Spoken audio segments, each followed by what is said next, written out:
Students, welcome again to the Infinite Practice Series. तो इस series में हम इसकी कंप्लीट फिजिक्स कवर करने वाले हैं. Question given is from basic math.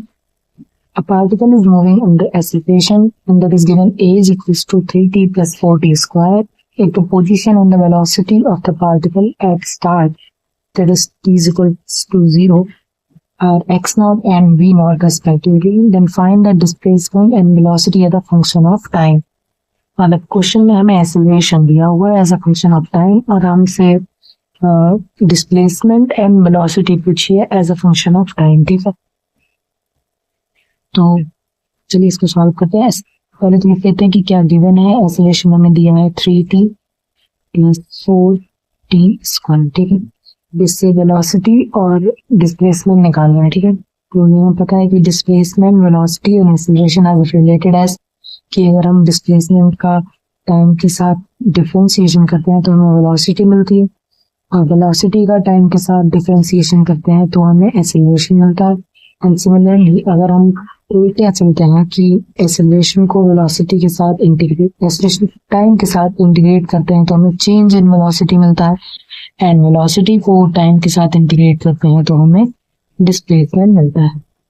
Okay, तो ठीक है, इसको सॉल्व करते हैं. सबसे पहले क्या चाहिए, velocity as a function of time and displacement. Acceleration दिया हो तो अगर हमें वेलोसिटी चाहिए तो हमें इंटीग्रेट करना पड़ेगा एक्सेलरेशन को विद dt. ठीक है, तो इसको अगर हम इंटीग्रेट करते हैं एक्सेलरेशन को, या फिर इसको हम ऐसे भी लिख सकते हैं कि acceleration is dy by dt that is given 3t plus 4t square और dt जब इधर जाएगा तो dv dt इसमें मल्टीप्लाई हो जाएगा प्लस 4t स्क्वायर. ओके, अब हमें क्या करना है, चेंज इन वेलोसिटी निकालना है तो हम इसको इंटीग्रेट करेंगे.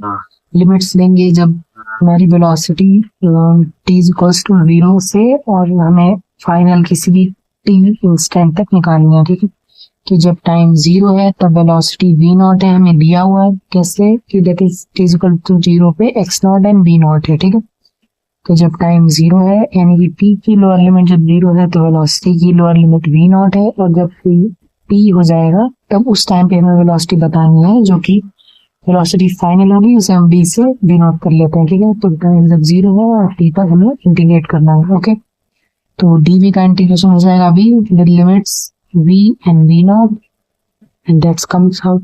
इसको हम इंटीग्रेट करेंगे तो ये 3t स्क्वायर डिवाइड बाई 2 हो जाएगा and plus 4t cube divide by 3 हो जाएगा with limits of t to 0. ठीक है, तो इसको हम सॉल्व करेंगे तो v माइनस v नॉट और यहाँ पर आएगा 3/2. t की जगह पर जब t रखेंगे तो ये t स्क्वायर, अब माइनस में इसकी लोअर लिमिट रखेंगे तो 3/2 और t की जगह पर 0 रखेंगे तो ये टर्म 0 हो जाएगा. ओके, ऐसे ही अगेन जब इस टर्म में हम t की जगह पर t रखेंगे तो यही रहेगा 4/3t क्यूब और माइनस में जब 4/3t की जगह पर 0 रखेंगे तो ये टर्म 0 हो जाएगा. ओके, तो हमारा आंसर क्या आएगा, v minus v not is equals to 3/2 e square plus 4/3t cube और अगर v में लिखना है तो इसको इधर भेज देंगे v not plus 3/2 t square plus 4/3t. ठीक है, तो हमें पता चलेगा कि v एट टाइम t जो ये भी है वो किसी भी t टाइम या इंस्टेंट की वेलोसिटी बता सकता है. ठीक है, तो v as a function of time. ठीक है, अब हमें क्या निकालना है, ये तो आगे velocity as a function of time, अब हमें निकालना है displacement as a function of time. तो हमें क्या करना होगा, वेलोसिटी को फिर से t के साथ इंटीग्रेट कर देंगे तो डिस्प्लेसमेंट मिल जाएगा. ठीक है,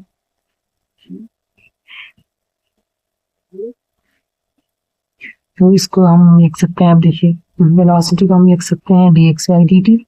यहाँ पे जो ये x है वो पोजीशन है, मतलब वेलोसिटी जो है वो change in position with respect to time velocity होता है. ठीक है, अगर हम इसको देखें dx is displacement but x is our position, मतलब आप समझ रहे हैं कि अगर हम नॉर्मली वेलोसिटी को dt के साथ इंटीग्रेट कर रहे हैं तो जो सामने आया है वो x है, मतलब डिस्प्लेसमेंट है.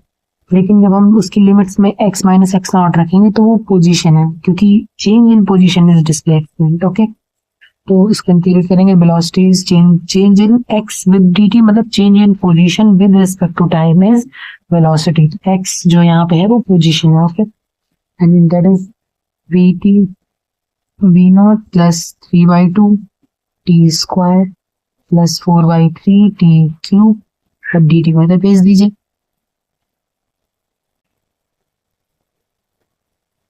नीचे यहाँ पे जाएगा dx v नॉट dt के साथ plus 3/2 t square with dt plus 4/3 t cube with dt। अब इसको इंटीग्रेट करना है। अगेन जब t की वैल्यू 0 है तब हमारी पोजीशन x नॉट है, और जब कोई इंस्टेंट आएगा जिसकी वैल्यू t है तब हमें उस टाइम की पोजीशन निकालनी है। ठीक है, तो ये तो हो गया।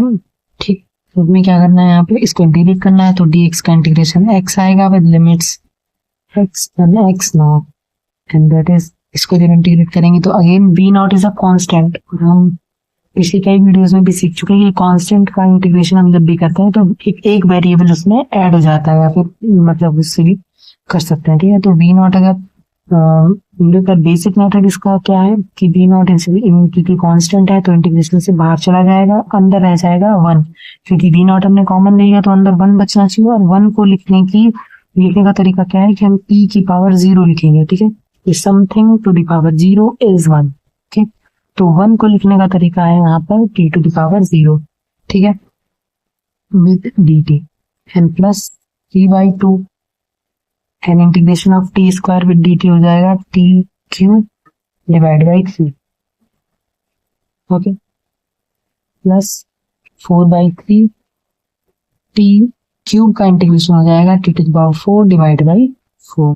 ओके, तो इसको सॉल्व कर लीजिए। मेरा आंसर है x minus x not is equals to v not. ठीक है, अब यहाँ पे आया था t की पावर 0 और लिमिट्स है 0 to t with dt and plus t cube by 2 plus t to the power 4 divide by 3। ठीक है, तो अब यहाँ पे देखिए n जैसे वेरिएबल होता है ना x टू द पावर, अगर n का इंटीग्रेशन करना है तो x to the power n plus 1 divided by n plus 1। तो यहाँ पे जो n है वो 0 है। ठीक है, तो t की जो इंटीग्रेशन आएगा वो क्या आएगा, v not multiplied by t to the power 0 plus 1 यानी कि 1 एंड डिवाइड बाई 0 प्लस 1 यानी कि 1। तो v not t and plus आगे तो यही रहेगा। ठीक है, t to the power 4 divide by 3। ठीक है, x minus x not. Okay, अब देखिए हमें क्या करना है, लिमिट्स रखनी है t टू 0। अब यहाँ पे देखिए कि अपर लिमिट t रखते हैं तो हर टर्म में t है, t ही आ जाएगा, लेकिन लोअर लिमिट जब हम 0 रखने जाएंगे तो हर टर्म में t है तो हर टर्म ऑब्वियसली 0 हो जाएगा।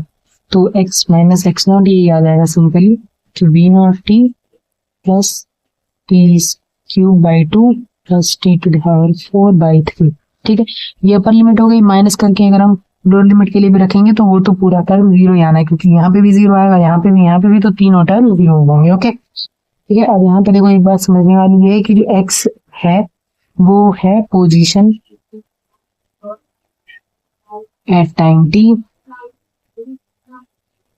ओके, और ये जो x है वो है position at time t is equals to 0। ठीक है, तो जब t 0 है तब उस टाइम की पोजीशन है, और ये जो है वो t टाइम की पोजीशन है। लेकिन ये x माइनस एक्स नॉट का है, ये डिस्प्लेसमेंट है, क्योंकि change in position is displacement. Okay, तो x minus x not is complete जो है वो डिस्प्लेसमेंट है, मतलब यहाँ पे। और हमसे पूछा है क्वेश्चन, देखिए, then find the displacement of visible, find the displacement and velocity as a function of time. तो x माइनस एक्स नॉट जो कंप्लीट डिस्प्लेसमेंट है, तो डिस्प्लेसमेंट अगर हम s से रिप्रेजेंट करते हैं फॉर एग्जांपल, तो इसकी इक्वेशन क्या आएगी, that is equals to v not t plus t cube plus 2 plus t power 4 and 3।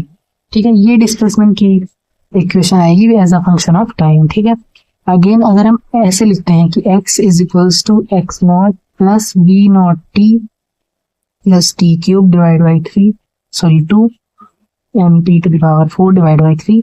और यहाँ पर अगर हम x लिख रहे हैं और x नॉट करके भेज रहे हैं तो ये position as a function of time होगी, position as a function of time होगी। ठीक है, यहाँ पे हम पोजीशन की डिपेंडेंसी टाइम पे बता रहे हैं। तो ये जो इक्वेशन अगर हम x is equals to x not plus b not ये लिख रहे हैं तो ये position as a function of time है, और अगर हम ये लिख रहे हैं तो ये displacement as a function of time है, क्योंकि x minus x not complete displacement हो गया। ओके, एंड x और x नॉट जो इंडिविजुअल है वो पोजीशंस है। ठीक है, तो आप ये डिफरेंस समझ आ गया होगा कि जो पूछा है उसका रिलेशन कैसे लिखना है। ठीक है, क्योंकि यहाँ पे जो डिस्प्लेसमेंट है वो चेंज इन पोजीशन हम लिखते हैं। ठीक, तो ठीक है, समझ आ गया होगा। फिर भी अगर कहीं किसी स्टेप में कोई दिक्कत है तो आप लिख सकते हैं कमेंट सेक्शन में। बाकी होप इट्स क्लियर। यहाँ पे बस यही ध्यान रखना है कि हमसे डिस्प्लेसमेंट पूछा और बच्चे ये लिख देते हैं आंसर में मेनली, पर ये आंसर नहीं, इसका ये आंसर होगा इस क्वेश्चन के अकॉर्डिंग। ठीक है, ये position as a function of time है